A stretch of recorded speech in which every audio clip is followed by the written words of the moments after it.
بسم اللہ الرحمن الرحیم۔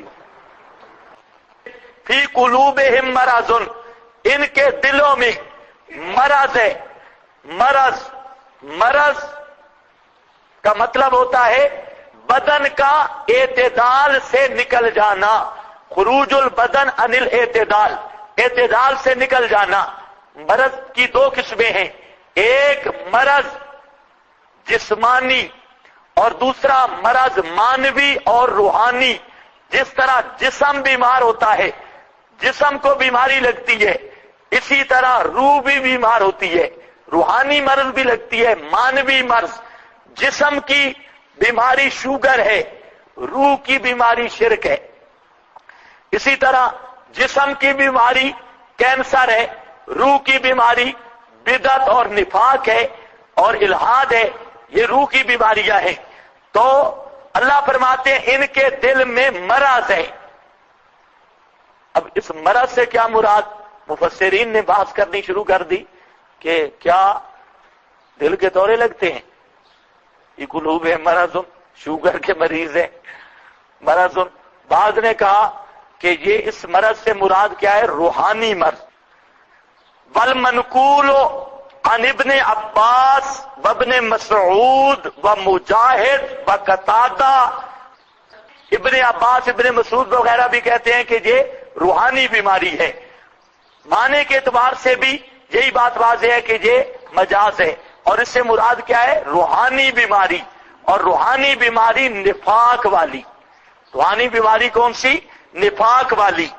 اور بعض حضرات نے کہا ہے کہ یہ دونوں ہیں۔ اصل میں یہ ہوتا ہے کہ جن بے ایمانوں کو تھا حسد، اور آپ کو پتہ ہے حاسد آدمی گلتا رہتا ہے۔ جب حاسد آدمی دیکھے نا ایک آدمی کو آپ کے ساتھ حسد ہے، آپ ایسے چل ہی پڑے ہیں نا سامنے، اس کا خون کھولنا شروع ہو گیا ہے، سامنے کیوں چلا ہے؟ پھر آپ کی ٹوپی سر پہ دیکھ کے پھر جلے گا، پھر آپ کی ٹوپی اگر خوبصورت ہوئی، اوپر من کے شن کے بڑی ترتیب تزئین ہوئی، وہ کہ مارو اس کو ہوتے ہی کچھ نہیں ہے، یہ تو بڑی، پھر چوپڑ چاپڑ میک اپ شیک اپ کر کے، اور پھر ایسے وہ پھر اور زیادہ جلے گا۔ تو یہ بے ایمان حاسد تھے، یہ صحابہ کو جب دیکھتے تھے تو کڑنا شروع ہوتے، اور حسد اور نفاق کی وجہ سے کڑتے جسمانی بھی کمزور ہو گئے، جسم بھی مریض ہو گیا۔ اصل مرض روحانی تھا۔ اور آپ آج ڈاکٹروں سے نہیں دیکھتے بھئی ٹینشن سے شوگر ہو جاتی ہے، بھئی ٹینشن آدمی کو زیادہ ہو شوگر نہیں ہو جاتی؟ تو شوگر جسمانی مرض ہے، ٹینشن روحانی ہے۔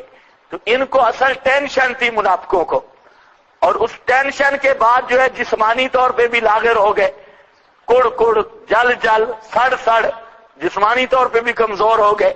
تو اس لیے مرض بعض بزرگوں نے عام رکھی ہے، جسمانی بھی روحانی بھی، لیکن اصل بیماری ان کی نفاق اور ٹینشن تھی۔ مسلمانوں کی ترقی، قرآن کی اشاعت اور نبی پاک صلی اللہ علیہ وسلم کی دعوت، لوگوں کا مسلمان ہونا اور فتوحات اسلامیہ، اور دن روز بروز ترقی جلدی کے ساتھ، یہ بیچارے ٹینشن میں رہتے، ہائے کیا ہو گیا، ہائے کیا ہو گیا، ہائے نہیں ہونا چاہیے تھا۔ اچھا بھائی دیکھو، ہاں بھائی، فی قلوبہم مرض فزادہم اللہ مرضا، اس پر آپ کے بزرگ اشکال سوال کرتے رہے، میں کہتا ہوں کوئی سوال نہیں۔ یہ زادہم اللہ مرضا پنجابی والے صحیح سمجھیں گے، پشتو والوں سے معذرت۔ یہ جو جملہ ہے یہ جملہ دعائیہ ہے، زادہم اللہ، جیسے قاتلہم اللہ، یہ جملہ دعائیہ ہے، خبریہ نہیں۔ اور دعائیہ دا مطلب کہ اللہ فرماتے ہیں ان کے دلوں میں مرض ہے، فزادہم اللہ، شالا بدی رام نے مرض، شالا جلدی رہو۔ اصل معنی یہ ہے فزادہم اللہ مرضا، شالا نت پہ سڑو، نت پہ مرو، اصل معنی یہ ہے فزادہم اللہ مرضا، بڑھائے اللہ ان کی مرض کو، اللہ ان کی مرض کو اور بڑھائے۔ یہ جملہ دعائیہ ہے، خبریہ نہیں ہے۔ خبریہ بنا کر پھر آپ کہتے ہیں کہ یہاں پر یہ جملہ کیا ہے؟ دعائیا، شالا سڑ دے رہو، ہاں شالا مر دے رہو، شالا میں بھونک دے رہو، فزادہم اللہ مرضا، اللہ بدھاوے تھوڑیاں بیماریاں، اللہ بدھاوے دی جگہ تے آگئی شالا، ہماری بولی میں یہی ہے شالا، مطلب ہوئی اللہ یہ کام کرے، شالا سڑ دے رہو تے شالا مر دے رہو، فزادہم اللہ مرضا ولہم عذاب علیم، واسطے ان کے عذاب ہے دردناک، عذاب علیم، علیم اصل میں تھا مولمن، مولمن، مولمن، مولمن کا معنی جس کو درد ہو، مولمن کا معنی جس کو درد ہو، جس کو درد ہو، یہ بطور مبالغہ کے کہا گیا کہ وہ عذاب اتنا سخت ہے کہ اس عذاب سے اس خود کو بھی درد ہوتا ہے، وہ عذاب اتنا درد ہے، اتنا سخت ہے اور اتنا ہیبت ناک ہے کہ خود عذاب کو بھی عذاب ہوتا ہے، اور جب مشرک جائیں گے تو پتہ چلے گا ان کو کتنا عذاب ہوتا ہے۔ کچھ سمجھ آئیے بات؟ وہ حدیث میں آتا ہے جہنم نے شکایت کی، اشتاقت النار، جہنم نے شکایت کی اللہ کے دربار میں، اکلا بازی بازا، میرا باز باز کو کھا گیا ہے۔ کیا مطلب ہے؟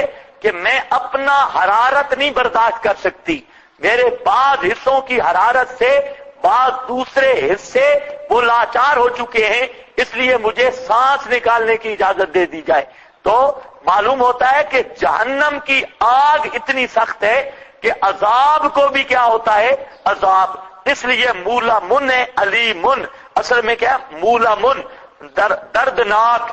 اس کا معنی حضرت نیلوی شاہ صاحب رحمت اللہ علیہ وہ فرماتے تھے وَلَهُمْ عَذَابٌ عَلِيمٌ، واسطے ان کے دکھ کی مار ہے، واسطے ان کے دکھ کی مار ہے، بہت خوبصورت معنی ہے، واسطے ان کے دکھ کی مار ہے۔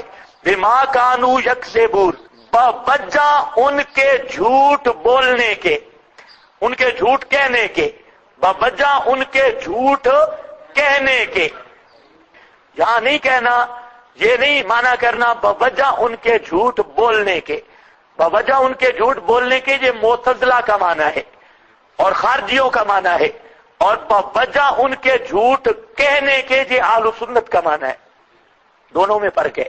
معتزلہ کا معنی کیسے بنتا ہے؟ جھوٹ بولنا گناہ کبیرہ ہے کہ نہیں؟ تو گناہ کبیرہ کے مرتکب کے لیے عذاب علیم، عذاب علیم وہی عذاب خلد ہے، تو وہی کہتے ہیں مرتکب کبیرہ کا مخلد فی النار ہے، اس کے لیے عذاب علیم ہے۔ ہم کہتے ہیں تم بے وقوف ہو، یہاں پر بما کانوا یکذبون، وہ جو کہہ رہے کالو آمنا، انہوں نے جو کالو یقولو آمنا، وہ کہتے ہیں کہ ہم ایمان لائے، اس قول میں وہ جھوٹے ہیں۔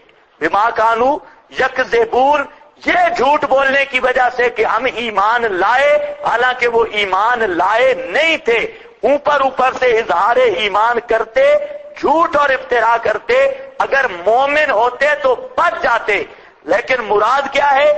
ما کانوا بما کانوا یکذبون، نیچے لکھا ہے فی قولہم آمنا، فی قولہم آمنا۔ اگر یہ معنی کرو گے نا بوجہ ان کے جھوٹ بولنے کے، تو یہ مذہب کس کا ثابت ہوگا؟